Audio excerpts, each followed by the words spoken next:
அந்த பிரகாசம் தான் அம்பாள். எல்லா இடத்துலயும் வெளிச்சம் கொடுக்கறது, ஒளி கொடுக்கறது, சக்தி.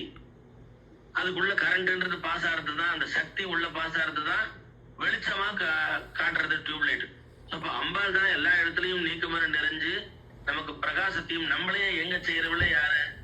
இல்லாட்டி என்னாச்சு, அவனுக்கு உடம்புல சக்தி இல்ல, உடம்பு ரொம்ப நாளா 1 மாசமா படுத்திருந்தானா, அதனால எழுந்து வாக் பண்ண முடியல, கால் எல்லாம் தெம்பு இல்ல, சக்தி இல்ல அப்படின்றோம். அப்ப அந்த சக்தி தான் நம்ம இத்தனை இடத்துல நமக்கு ஓட வைக்கிறது, ஆட வைக்கிறது, பாட வைக்கிறது, நம்ம நடக்க வைக்கிறது, எல்லாம் பண்றது. சக்தி இல்லைன்னா கடைசியில என்ன சொல்றா, கடைசி காலத்துல சவம் அப்படின்றா. சவம் அப்படின்ற சவம்னு என்ன, நம்ம தமிழ்ல சவம் சொன்னா டெட் பாடி. அப்ப அதுக்கு உள்ளுக்குள்ள இருக்கிற உயிர்ன்றதுதான் சக்தி, அதான் அம்பாள். சோ அம்பாளோட ஆசீர்வாதம், அம்பாள் இல்லைன்னா நாம எல்லாம் இல்லவே இல்லை. அவள் தான் நம்மளை இயக்கின்னு இருக்கா, அவள் தான் சிவன், அவள் தான் அம்பாள், அவள் தான் பெருமாள், அவள் தான் எல்லாமே. அப்பய தீட்சிதர் சொன்ன மாதிரி ரத்னத்திரைய பரீட்ச அம்பாள் சிவன் பெருமாள் 3 பேரும் ஒண்ணு அப்படின்னு பெரிய பெரிய மகான் வாஜபேயி யாகம் பண்ணவர் அப்பய தீட்சிதர். அப்ப அந்த மாதிரி நம்ம அம்பாள் இல்லைன்னா அணுவுக்கு மனுவாய், அப்பாலுக்கு அப்பாலாய், நம்ம விநாயகர் ரகவல்ல சொல்றோம். அப்படியா அத்தனையுமாவும் இருக்கிறது யாருன்னா அந்த திவ்ய சக்தி. அந்த திவ்ய சக்தி இருக்கிறதுனால்தான் ஒவ்வொருத்தருமே பிரகாசிச்சுட்டு இருக்கோம், பேசுறோம், ஆடுறோம், பாடுறோம், பெரிய சயின்டிஸ்ட்ன்றோம், பெரிய டாக்டர்ன்றோம். அப்புறம் அந்த பெரிய சயின்டிஸ்ட் இப்ப அப்துல் கலாம் மாதிரி நல்ல பேர் எடுத்தவர், எல்லாத்தையும் நல்ல பேர் எடுத்தவர். இப்ப அப்துல் கலாம் அந்த பிராணன் ஒண்ணு போயிட்ட அப்புறம் அப்துல் கலாம் மதப்படி அடக்கம் பண்ணியாச்சு. அப்ப பெரிய சயின்டிஸ்ட் என்னாச்சு, இப்போ சாமியா அப்படியே அடக்கம் பண்ணியாச்சு, சமமா ஆயாச்சு. அப்ப அவரு பிரகாசிச்சுட்டு இருந்தாரு, எல்லாருக்கும் ஒரு நல்ல ஒரு பிடிச்சவரா இருந்தார். அப்படின்னா அவர் உடம்புக்குள்ள ஓடின அந்த சக்தி தான், அம்பாள் தான், உயிர் தான். அதான் உயிர் நாடி. நம்மளுக்கு எல்லாருக்கும் உயிர் நாடி பேச்சு தன்மையை கொடுக்குறா. இப்ப பேசுற தன்மை இல்லைன்னா நான் பேச முடியாது. உள்ளில இருந்து பேசுறது யாரு, அதுவும் அந்த ஜெகன் மாதா தான். சோ ஒவ்வொருத்தருக்குள்ளயும் ஒரு செயலாற்றுறது யாரு அப்படின்னா அது அம்பாள். சோ அதுதான் சக்தி. சோ நம்மள அந்த தெய்வீகமான சக்தியை வழிபாடு பண்ணும்போது ஆதிபராக சக்தி என்ன பண்றா, அவதான் பிரம்மா விஷ்ணு மகேஸ்வரா வரா, அவதான் துர்கா லட்சுமி சரஸ்வதியா வரா. சோ இப்ப எல்லா மாவும் இருக்கிறது, ஸ்கந்தனும் அவதான், கணேசனும் அவதான். அப்போ எல்லா மாவும் இருக்கிறது யாரு அப்படின்னா சாக்ஷாத் இந்த ராஜராஜேஸ்வரி தான், லலிதாம்பிகை தான். சோ அப்படிப்பட்ட அந்த சக்தியை உபாசனை பண்ணும்பொழுது எனக்கே ஒரு தெம்பு வருதுப்பா, சக்தி வருதுப்பா. ஆஸ்பத்திரியில படுத்திருந்தவன் ட்ரிப்ஸ் ஏறின உடனே அவனுக்கே அவனுக்கு பிரஜை வருது, கண்ணு திறந்து பாக்குறான். ஏன்னா உயிருக்கு அப்பதான் ஏதோ ஒரு ஆகாரம் போகும்போது ட்ரிப்ஸ் மூலியமா அவனுக்கு கண்ணை திறந்து பாக்குற மாதிரி கண்ணு முழிச்சுட்டாரு அப்படின்றா. அப்புறம் அவனுக்கு நடக்கிறதுக்கு பிராக்டிஸ் கொடுக்குறான். கொஞ்சம் கொஞ்சமா இத்தனை நாளா படுத்திருந்தவனுக்கு நடக்க முடியல. அப்புறம் ஆகாரம் எல்லாம் உள்ள போறது, போக போக போக ஐ எம் நார்மல் அப்படின்றான். ஸோ வீட்டுக்கு டிஸ்சார்ஜ் ஆகி இப்போ அனுப்பிச்சுடுறான். வீட்டுல எக்ஸசைஸ் தான் கொஞ்சம் பண்ணி அப்புறம் இத்தனை நாள் லீவ் போட்ட ஆபீஸ் சார் இந்த மாதிரி ஆப்ரேஷன் ஆயிருந்தது, அவர் என்னமோ நினைவே இல்லாம இருந்தாரு, அப்படியே ஒருவேளை போயிட்டாரோன்னு கூட பயந்துட்டோம், அப்படி இருந்தாரு. இப்ப கொஞ்சம் நார்மல் ஆகி திருப்பி ஆபீஸ்க்கு போறாரு, பஸ்ல ஏறி போறாரு, இல்ல காரை வச்சுன்னு வராரு ஏதோ. அப்ப அந்த சக்தி இருந்து உள்ள வர ஆரம்பிச்சு அவருக்கு சக்தி வேலை செய்ய ஆரம்பிச்ச உடனே நார்மல் ரொட்டீன் லைஃப லீட் பண்ணின்னு போறார். ஸோ அப்ப எல்லாமே எல்லாமாவும் நம்மளை செய்ய வச்சு நம்மள இந்த ஜீவனை நடத்தி அடிச்சு அழிச்சுன்னு போறது, நம்மள பேச வைக்கிறது, நம்மள பாட வைக்கிறது, நம்மள ஒன்னொன்னுமா செய்யறது எல்லாமே அம்பான்ற சக்தி தான். அந்த சக்தி தான் நமக்கு பேட்டரி. ஸோ அந்த பேட்டரி இல்லைன்னா பொம்மை எப்படி கை கால ஆட்டாதோ நம்ம ஒண்ணுமே இல்லாம போயிடும். ஸோ அதை புரிஞ்சுட்டோம்னா அந்த தெய்வீகத்துக்கிட்ட நம்மள சரணாகதி அடைஞ்சு, அம்மா என் செயல் எதுவுமே இல்லை, அனைத்தும் உன் செயல் தான்மா, நான் பேசினேன், நான் பண்ணேன், நான் பாடினேன், நான் படிச்சேன், நான் சிஏ முடிச்சிருக்கேன், நான் இன்ஜினியரிங் முடிச்சிருக்கேன், நான்றதே இல்ல, நான்றது இங்க செத்து போச்சுமா, நான் உன் பாதத்துல என்ன சரணாகதி அடைஞ்சேம்மா அப்படின்னு சொல்லி சிம்ஹாசனேஸ்வரியை நமஹ, லலிதாயை நமஹ, மகாராஜ்ஞை நமஹ, வராங்குசாயை நமஹ, இப்படி ராமகிருஷ்ண பரமஹம்சர் தன் மனைவியை வச்சு பூஜை பண்றாரு. இவதான் என்னோட சக்தி. சாரதாம்பாள் சாதாரணம் இல்லை. யாராவது என்ன திட்டினாலும் நான் கவலைப்பட மாட்டேன், என்ன பைத்தியக்காரன் சொன்னாலும் கவலைப்பட மாட்டேன். இந்த சக்தியை யாராவது பேசினா எனக்கு கடும் கோபத்துக்கு ஆளாயிடுவேன். இந்த சக்தி ஜெகன்மாதா தான் இங்க எனக்கு சாரதையா வந்திருக்கு அப்படின்னு தன் மனைவிய, அதாவது உலகத்துல மாற்றான் மனைவியை கூட தப்பா பாக்குற ராவணன் பார்த்தான். தப்பான எண்ணத்துல பார்த்தான். நம்ம எல்லாம் உள்ளுக்குள்ள எத்தனை ராவணன் இருக்கான்னு தெரியல நமக்குள்ளுக்குள்ள. அப்போ அந்த மாற்றான் மனைவி இல்ல, தன் மனைவிய கூட, அதுவும் இவ்வளவு யங்கான இளமையான இவரோட பல வயசு சின்ன பொண்ணான, அதுவும் அழகு சொற்ற அழகா இருக்கிற சாரதாம்பாள, என் அம்மா வந்திருக்கா இந்த ரூபத்துல, சாரதாம்பாள் யாருன்னா என் ஜெகன்மாதா அப்படின்னு சொல்லி சிம்ஹாசனேஸ்வரி நமகாவோம் லலிதாயி நமகாவோம் அப்படின்னு பூஜை பண்ண அந்த ராமகிருஷ்ண பரமேஸ்வரோட குணமானது நமக்கெல்லாம் வராதா? அவரோட பக்தியானது நமக்கெல்லாம் வராதா? அந்த பக்குவமான மனப்பக்குவம் நமக்கெல்லாம் வராதா? ஞானமானது நமக்கெல்லாம் வராதா? சோ நம்ம எப்படி உயர்ந்து போவோம் அப்படின்னா, குணம் உயர்ந்தாதான் நம்ம இறைவனோட நிறையறையா நெருங்குவோம். இறைவனை நெருங்கிறதுக்கு உனக்கு லலிதா சாஸ்திரம் சொல்ல தெரிஞ்சிருக்கணும்னு அவசியம் இல்ல. இறைவனை அடைய உனக்கு சௌந்தர்ய லகரி சொல்ல தெரியணும்னு அவசியம் இல்ல. இதெல்லாம் தெரிஞ்சிருந்தா அது ஒரு குவாலிட்டி, தப்பு இல்ல. ஆனா அந்த அம்மா கிட்ட காதலாகி கசிந்து கண்ணீர் மல்க தெரியணும். கண்ண ஜலத்தோட அம்மா கிட்ட பேச தெரியணும். அம்மா, எனக்கு நீ ஒன்ன விட்டா வேற யாரும்மா? இந்த ஜென்மால மட்டும் நீ அம்மா இல்லம்மா, என்னோட ஒவ்வொரு பிறப்புக்கும் நீதானேம்மா தாய். இந்த ஜென்மால அம்மா, இப்ப நம்ம பூலோகத்து அம்மா, நமக்கு யாராவது அம்மா இருக்கலாம், ஒவ்வொருத்தருக்கும் ஒரு அம்மா இருக்கலாம். இந்த ஜென்மால ஆனா எல்லா பிறப்பும் எனக்கு அம்மா நீதானேம்மா. என்னை படைத்தவள், என்னை காத்து இருக்கிறவள், என் கூட இன்னும் துணையா இருக்கிறவள் எங்க அம்மா நீதானேம்மா. உன்னை விட்டா நான் எங்கம்மா போவேன்? எனக்கு உன்னோட கருணை பார்வை என் மேல படக்கூடாதா? நான் முன்னாடியே ஒரு நாள் கூட சொன்னேன், 1000 கண் உடையாள்னு ஒண்ணு சொல்லுவாளே, ஒரு கண்ணால கடாட்சம், இந்த காமாட்சி அப்படின்னு சொல்ற ஆக்ஷி, மீனாட்சி, விசாலாட்சி, அந்த கண்கள் கருணை பொங்குற கண்கள் அம்மாவோட கண்கள். அதால என்ன பார்க்க மாட்டியா? வேணான்னு விட்டுட்டியோம்மா. என் மேல வேண்டாம், இந்த பிள்ளை வேண்டான்னு விட்டுட்டியோ, இவன் எனக்கு வேண்டான்னு உதறி தள்ளிட்டியோ, 1000 உத்தம பிள்ளைகள் இருக்கும்போது இந்த பிள்ளை எனக்கு வேண்டான்னு சொல்லிட்டியோ. அப்படி ஒரு தாய் விடுவாளா? தாய் தள்ளி விடுவாளா யாரையாவது? அத்தனை பிள்ளை பெத்தாலும் உண்மையிலேயே பார்த்தேன்னா நல்ல படிக்கிற பிள்ளை எல்லாம் இருக்கா. கலெக்டருக்கு படிச்ச பையன், டாக்டருக்கு படிச்ச பையன் அப்படின்னு ஒவ்வொரு பிள்ளையும் பெருசு பெருசா படிச்சது. ஒரு பிள்ளை என்ன போல பிள்ளை வீட்டு வேலை பண்ணிட்டு இருக்க அம்மாவோட கூட. அப்ப அம்மாவுக்கு ஒரு விசாரம், அவன் மூத்தவன் கலெக்டரு, அவன் பழிச்சுருவான். சின்னவன் டாக்டருக்கு படிச்சிருக்கான், அவனும் பழிச்சுருவான். இது என்ன விட்டா வேற யாரு இதுக்கு சாப்பாடு போடுவா? எதிர்காலத்துல என்னோட காலம் முடிஞ்சப்பறம் இது யார் பாத்துப்பா அப்படின்னு அந்த அம்மாக்கு விசாரம். மூத்தவனை கூப்பிட்டு சொல்றாங்க, வர்றா, என் காலம் முடிஞ்ச அப்புறம் கூட தம்பிய கை விட்டுடாதரா, அவனுக்கு ஒண்ணுமே தெரியாதுரா. அம்மா அம்மான்னு என்ன பின்னாடியே சுத்தின்னு இருந்துட்டு படிக்காம விட்டுட்டான்டா அப்படின்னு அவளோட மனசு முழுக்க. பெரியவன் அவன் பழிச்சுப்பான், அவனுக்கு படிப்பு இருக்கு, பதவி இருக்கு. சின்னவன் அவனுக்கு பதவி படிப்பு இருக்கு, டாக்டருக்கு படிச்சிருக்கான், அவனோட பொசிஷன் அவன் பார்த்துப்பான், அவனை பழிச்சுப்பான். இவன் எப்படி பழிச்சுப்பான்? அந்த தாயோட எண்ணம், இந்த பூலோகத்துல இருக்கிற தாயோட எண்ணம் இந்த குழந்தை மேலேயே இருக்குமே. அப்படி இருக்கும்போது என்ன பல ஜென்மங்களா பார்த்துட்டு இருக்கிற ஜெகன்மாதா நீ, உனக்கு என் மேலதானே எண்ணம் இருக்கணும், அதானே சரி.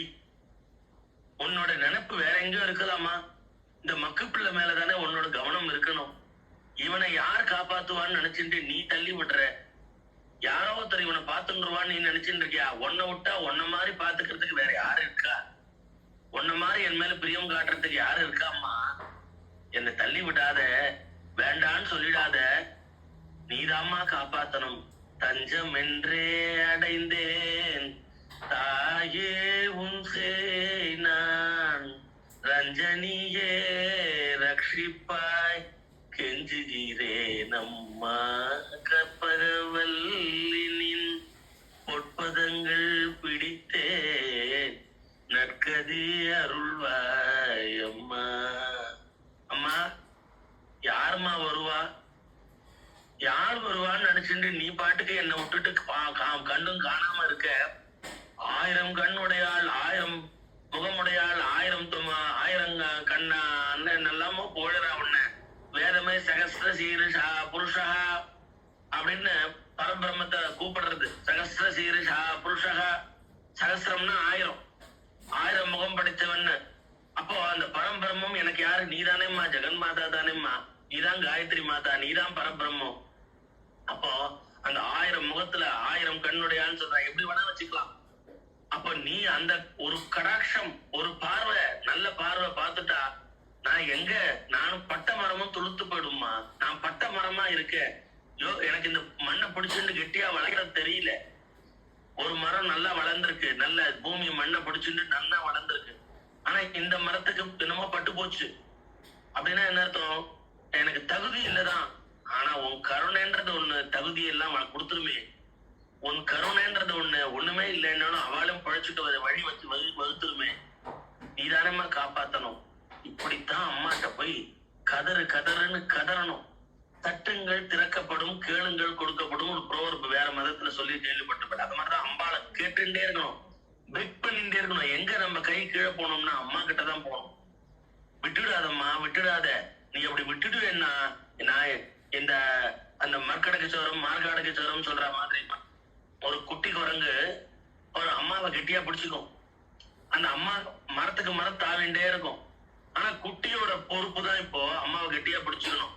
ஒரு மரத்தை விட்டு இன்னொரு மரம், பெரிய குரங்கு தாவும் போது குட்டி கெட்டியா அம்மா இடுப்ப பிடிச்சுக்கலன்னா கீழே விழுந்துடும். கை லூஸ் பண்ணிட்டுனா கீழே விழுந்துடும். இதோட பொறுப்பு எதுவுமே அம்மாவோட பொறுப்பு கிடையாது. குட்டியோட பொறுப்பு தான் கெட்டியா பிடிச்சுக்கணும். இது உயர்ந்த பக்தர்களோட குவாலிட்டி. என்ன சோதனை வைக்கட்டும், என்ன கஷ்டம் வைக்கட்டும், தெய்வத்து பாதத்தை விட்டேனா பாருன்னு கெட்டியா பிடிச்சிட்டு இருப்பா. அடிச்சு உதச்சி அவளை கொல்ற மாதிரி பண்ணா கூட அவ ஒரு நாளும் உன்னை மறக்க மாட்டேன் அப்படின்னு கெட்டியா பிடிச்சுட்டு இருப்பா தெய்வத்தோட பாதத்தை. அப்படிப்பட்ட உத்தம பக்தர்கள்லாம் இருந்திருக்கா. ஆனா நான்லாம் அதுக்கு தகுதி இல்லைம்மா, நான்லாம் அதுக்கு தகுதி இல்லை. பூனைக்குட்டி மாதிரி அப்படியே உட்காந்து அம்மா அம்மா அம்மான்னு சொல்லிட்டு இருக்கேன். மியா மியா மியான்னு அம்மா அம்மா அம்மா அம்மா மியா மியா மியா அம்மா அம்மா அம்மா மியா மியா மியான்னு சொல்லிட்டு இருக்க. நீதான் என்ன ஒரு இடத்துல இருந்து இன்னொரு இடத்துல லிஃப்ட் பண்ணின்னு போகணும். உன் வாய் எப்படி எலிக்கு யமனா போயிடும் பூனையோட வாய், அதே தன் குட்டியை தூக்கின்னு போகும்போது சாஃப்டா தூக்கின்னு போய் ஒரு இடத்துல இன்னொரு இடத்துல பிளேஸ் பண்ணும். அந்த மாதிரி நீதாம்மா எனக்கு பாதுகாப்பா எடுத்துன்னு போய் ஒரு இடம் பத்திரமா வைக்கணும். எனக்கா பழசுக்கு தெரியாது, நான் மக்கு. எனக்கா ஒரு ஒரு ஒரு யோகியதையும் இல்ல, எந்த தகுதியும் இல்ல. உன் கருணை ஒண்டிதான் எனக்கு அம்மான்ற அம்மா நீ இருக்க பாத்தியா, உன் கருணை ஒண்டிதான் என்னை பழைக்க வைக்கும். என் லைஃப் நல்ல லைஃபா ஆகும். உன் கருணை தான் என் லைஃப்லயும் ஒரு சந்தோஷத்தையும் ஒரு ஞானத்தையும் ஒரு நல்லதையும் கொடுக்கும். சோ உன் கருணை ஒண்டிதான். அந்த கருணைக்கு தாம்மா நான் கெஞ்சின்னு இருக்கேம்மா, வேற எதுவும் இல்ல. உன் கருணைக்காக கெஞ்சுறேம்மா. உன் குழந்தைய கெஞ்ச விடுவியா அம்மா? அம்மா பசிக்கிறதுன்னு நான் உனக்கு சொல்லணுமா? ராமலிங்க சொல்றாரு, அருட்பெருஞ்சோதி தனிப்பெருங்கருணைன்னாரு. இவருக்கு பசிக்கிறதுன்னு இவர் போய் அந்த வடிவுடையம்மனை பார்த்து கேட்கல. ஆனா வடிவுடையம்மன் அக்கா ரூபத்துல இவருக்கு சாப்பாடு போட்டாரா. அப்ப ராமலிங்க அடிகளார் சொல்றாரு, வள்ளலார் அருட்பெருஞ்சோதி பரமேஸ்வரன்னா அம்மாவோட குவாலிட்டி எக்ஸ்ட்ரா வசதியானது தனிப்பெருங்கருணைன்றார். தனிப்பெருங்கருணை, பெருங்கருணை அவளது குவாலிட்டியே தனி. அவளை மாதிரி ஈக்குவலா என்னோட அப்பா கூட வரமாட்டார். எங்க அம்மாவோட கருணைக்கு மிஞ்சி எங்க அப்பா கூட கிடையாது. அவளோட கருணை தனிப்பெருங்கருணை என்றார் ராமலிங்க வள்ளலார். அப்ப ராமலிங்க அடிகளார் அப்படியே பசிக்கிறதுன்னா உடனே குழந்தைக்கு பசி டக்குன்னு சாப்பாடு கொடுத்துடுறா. அவ கொடுத்துடுறா. இவர் பசின்னு வாயை விட்டு கூட சொல்லல, உடனே அவ சாப்பாடை கொடுத்துடுறா. அந்த மாதிரி அம்மா ஒன்னால மட்டும்தான்மா முடியும். உன் கருணையால நான் வடிவுடையம்மன் கோயிலுக்கு திருவெற்றியூருக்கு போகும்போது அம்மாவை பார்ப்பேன். அம்மா ராமலிங்க அடிகளார் இதே தெருவுல மந்தார இலைய தூக்கி போட்டிருக்காரு. அவ அக்கா காத்தால கேக்குறா, என்னடா குழந்தை தம்பி உள்ள படுக்க கூடாதா, ராத்திரியே வந்திருக்கே ஏதாவது சாப்பிட்டியான்னு கேக்குறா.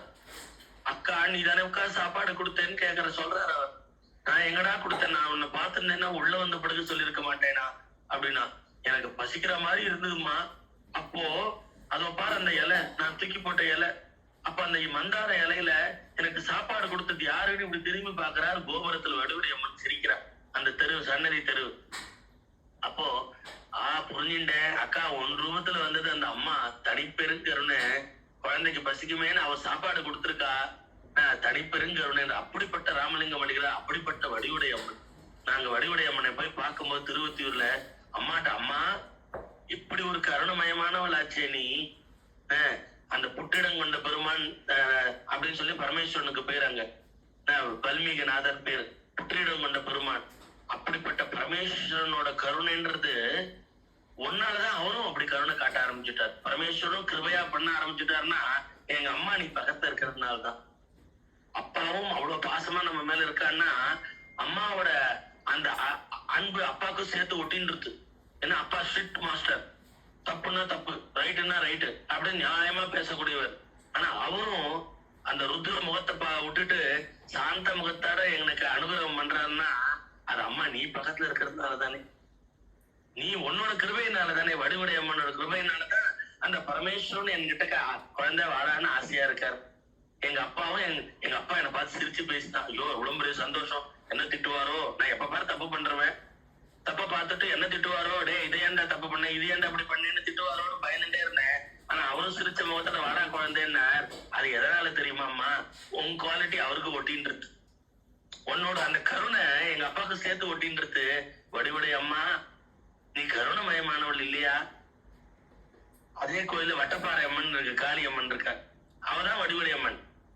ராஜாக்கள்லாம் அந்த வட்டப்பாறை அம்மனை வேண்டின்னு தான் எல்லாம் ஜெயிச்சா. தியாகராஜர் வந்து அந்த வடிவுடைய அம்மனை பாடி இருக்கார் திருவொற்றியூர்ல. அவ்வளவு விசேஷமான கோயில். தியாகராஜர் வந்து பாடியிருக்கார், பெரிய பெரிய மகான்கள்லாம் வந்து பாடியிருக்கார், பக்தர்கள்லாம் வந்து பாடியிருக்கார். அப்படி பட்டினத்தார் வந்திருக்கார், ராமலிங்கடிகளார் வந்திருக்காரு, பெரிய பெரிய மகான்கள்லாம் வடிவுடைய அம்மனை பாடியிருக்கார். அப்படி ஒரு கருணை, அம்மா கருணை, அது அம்மாவோட கருணைக்கு மிஞ்சி வேற என்ன உண்டு? சோ இப்படிப்பட்ட தெய்வத்துக்கிட்டயே ஒரு அன்பு நம்ம வாங்கிக்க முடியலன்னா நம்ம எவ்வளவு அசத்து. இவ்வளவு கருணை உள்ளவா சார் அவர் கர்ணன் சார் கொடுக்கறதுல. நீ போனி அப்ப உனக்கு ஏதாவது கொடுத்தாரா சார்? அதை கேட்காதீங்க சார். என்னப்பா அவர் கொடுக்கறதுல கர்ணன் சொன்ன, இப்ப யாருக்குமே வானான்னு சொல்லாம அப்படி அள்ளி அள்ளி கொடுக்கறவர் தானே நீங்க சொல்றது உன்னோட ஸ்டேட்மெண்ட். ஆமாங்க சார் அவர் கொடுக்கறதுல கர்ணன், யாரு கேட்டாலும் எதுவுமே இல்லைன்னு சொல்ல மாட்டார். அப்ப நீ போய் ஏதோ ஒண்ணு வேணும்னு கேட்டு போனீங்க அவரை தேடி. இல்ல சார் என்னோட பேட் லக். சோ இந்த மாதிரி கொடுக்கறதுல கர்ணனா இருந்தாலும் நம்மளோட பேட் லக்கு அந்த கர்ணன் டைட்டில் கூட வாங்கிக்க முடியலன்னா இதோட தலையெழுத்து என்ன பேடு சொல்லுங்க, இதோட மோசம் என்ன தலையெழுத்து? அந்த மாதிரி என் ஜெகன்மாதா கொடுக்கறதுல கர்ணன், ஆனா என்னோட லக்கு பேட் லக்குன்னு அவ சொல்ல விட மாட்டா. என் வாயிலேன்னு அந்த வார்த்தையை வர விட மாட்டா. ஏன்னா பேட் லக் எல்லாம் குட் லக்கா மாத்துறவ என்னோட காளிமா. ஒரு நாள் என்ன கீழே விழ வச்சிட மாட்டா. அச்சமில்லை அச்சமில்லை அச்சம் என்பதில்லையே, நான் உச்சி மீது வானிலிருந்து விழுகின்ற போதிலும் பேசிட்டே இருக்கிறவன அப்படியே கீழே விழுந்துட்டு சே நான் அவ்வளவு வீரவசனம் எல்லாம் பேசினேன், நீங்க விழுந்து கிடக்குறேன்னு என்னை விழ வைக்க மாட்டா எங்க அம்மா. அவளோட கருணையானது அவ்வளவு அபாரமானது, அவளோட கருணையானது அவ்வளவு வசதியானது. இதை புரிஞ்சுண்டா நம்ம அம்மா அம்மா அம்மான்ட்டு அம்மாவோட பக்தி. ஏன்னா அம்மாவோட அனுகிரகத்துலதான் அந்த ஐயனும் ஓடி வருவார், அப்பனும் ஓடி வருவார். அம்மாவோட ஒரு சிபாரிசுனாலதான் அப்பா ஒரு நம்ம எஸ்கேஷன் போய் கேட்கிறோம். அப்பாட்ட போய் கேட்டா அதெல்லாம் படிப்பை கவனிடா எஸ்கேஷன் பைசாவை கேட்டு வாங்கிட்டு இருக்க, எப்ப பாரு உங்க ஸ்கூலுக்கும் வேற இல்லை உனக்கும் வேற இல்லைன்னு. அம்மா ப்ளீஸ்மா ஃப்ரெண்ட்ஸ் எல்லாம் போறாங்கம்மா, நீ பேசாம போ நான் பாத்துக்கிறேன். அப்ப அப்பாவோட சாதாரணமா இருக்கிற சமயத்துல, அப்பா ரொம்ப இதுவா இருக்கிற சமயத்துல குழந்தை போயிட்டு வரட்டும், நீ சுமாரு அதெல்லாம் முடியும், நீங்க பேசாம இருங்க. பாவம் எல்லா ஃப்ரெண்ட்ஸும் போகும்போது அவன் மட்டும் எப்படி இந்த வாட்டி போயிட்டு வரட்டும், அடுத்த வாட்டி படிச்சுட்டு போறான், போயிட்டு வந்துட்டு படிக்கிறான். டேய் சரி போறியா, நீ பா ஒழுங்கு அப்புறம் வந்து படிக்கணும் சரியா? அப்பா இருக்கு நம்மள மிரட்டுற மாதிரி. அம்மா சூப்பர்மா, எப்படியோ அப்பாட்ட பர்மிஷன் வாங்கிட்டேன். இதான் அம்மா, இதுதான் ஜெகன்மாதா. மக்கள் பிள்ளை படிப்புல கான்சன்ட்ரேட் பண்ணி ஊரெல்லாம் சுத்த வேணாம், ஒன்னும் பைசா வேஸ்ட் பண்ண வேணாம்னு சொல்ற அப்பா ஸ்ட்ரிக்ட் மாஸ்டர். ஆனா எங்க அம்மா இருக்காளே அந்த அப்பாவையும் ஓகே சொல்ல வச்சு அப்பா பேக்கெட்ல இருந்து பைசாவையும் எடுத்து கொடுத்து வச்சிருவோம் எங்க அம்மா. இது தாய்மையோட ஒரு சிறப்பு. அந்த தாய்க்கெல்லாம் தாயா இருக்கிற ஜெகன்மாதா எவ்வளவு கருணை. அவதான் ராஜராஜேஸ்வரி, அவதான் லலிதாம்பிகா, அவதான் வாராகி, அவதான் பாலா, அவதான் எல்லாமே. அவளை கூப்பிட்டா காளிமான்னு கூப்பிட்டா ஓடி வராம எப்படி போயிடுவோம், எப்படி கை விட்டுருவோம்? இதுதான் ஒவ்வொரு ஜீவனும் புரிஞ்சுக்கணும். அந்த பூமியில பிறந்த ஒவ்வொரு ஜீவனுக்கும் அவ அம்மா. எல்லாத்துக்கும் ஜெகன்மாதா அவதான். இந்த ஜென்மா மட்டும் இல்ல, நம்மளோட ஒவ்வொரு ஜென்மாலையும் அவதான் அம்மா. காளிமாதா, ராஜராஜேஸ்வரி தான், பார்வதி தான் நமக்கு அம்மா, பரமேஸ்வரன் தான் அப்பா. அதுதான் நம்ம இவர் சொல்றாரு காளிதாசர், வாகர்த்தாவிய சம்பிருத்தோ ஆகர்த்த பிரதிபக்தையே ஜெகத பிதரோ வந்தே பார்வதி பரமேஸ்வரன். ஜெகத்துக்கெல்லாம் தாய் தந்தையான அந்த பார்வதி பரமேஸ்வரால்கிட்ட சரணாகதி அடைன்றார். ரகுவம்சம் தான் எழுத போறார். ரகுவம்சம்ன்றது ராமனோட கதை. அதை எழுத போறவர் ஃபர்ஸ்ட் ஸ்லோகமா பார்வதி பரமேஸ்வராவுக்கு சல்யூட்னு அடிக்கிறாரு. ஏன்னா ஆடு மேய்ச்சிருந்த அவரை காளிதாசனா கவித்துவம் வருது. நம்ம இப்ப சான்ஸ்கிரிட் கத்துக்கணும்னா காளிதாசனை பத்தி படிக்காம இருக்கவே முடியாது. சான்ஸ்கிரிட்ல சிரோன்மணின்னு ஒரு பட்டம் இருக்கு, அது வாங்கணும்னா காளிதாசனோட காவியத்தை படிக்காம இருக்க முடியாது. ரகுவம்சம், மேகதூதம், சியாமலா தண்டகம்ன்றது சோஸ்திரம் பண்ணார். அடுத்தது இது சாகுந்தலம், இதெல்லாம் படிக்கணும். இதெல்லாம் காளிதாசனோட கவி, அவ்வளவு அளவுக்கு கவி, பெரிய கவி. அவர் காளிதாசன் ஒரு வாட்டி ரோட்ல போகும்பொழுது ராஜா என்னமோ சொல்லிட்டான், இன்னைக்கு கேக்க கேக்கானான்ட்டு வர மாதிரி ஒரு ஸ்லோகம் பண்ணிட்டு வரணும்னு. கேக்க கேக்கானான்னு எண்ணின்னு எப்படி இருக்கும்னு தெரியல அவருக்கு. காளிதாசனுக்கு மண்டையை குடைச்சுக்கிறார், காளி எல்லாம் வேண்டிக்கிறார். சரி, அரண்மனைக்கு போயானும் டைம் ஆயிடுது, சரின்னு கிளம்பிட்டார். கவி ஒன்னும் எழுதவே இல்லை. இவர் ஒரு நாளும் அந்த மாதிரி போனதே இல்லை, வெறுங்கையோட போனதே இல்லை கவி எழுதாம. இன்னைக்கு அந்த மாதிரி கிளம்பிட்டாரு. காளிமா அப்படின்னு வேண்டிண்டே கிளம்பிட்டேன், நீயே பாத்துக்கோ. இன்னைக்கு நான் இப்ப ஆபீஸ்க்கு சில பேர் போறா, ஏதோ ஒரு பிரச்சனை, அந்த பிரச்சனையை எப்படி ஃபேஸ் பண்றதுன்னு தெரியல. அப்போ அம்மா நீயே துணைவாமான்னு சொல்லிட்டு போனா அந்த பிரச்சனைக்கு ஒரு வழி கிடைச்சிடும், அம்மா பாத்துப்பா. அந்த மாதிரி காளிதாசர் இப்படி ரோட்ல வரும்போது, ரோட்ல ஏதோ ஒரு பொண்ணு ஸ்லேட்டு பல்பத்தோட போயிட்டு இருக்கு, அதுல ஏதோ எழுதி இருக்கு. உடனே இவர் கேக்குறார், காத்துவம்பாலே அப்படின்றார். உடனே அந்த பொண்ணு சொல்றது காஞ்சனமாலா, அந்த பொண்ணு பேர் சொல்றது.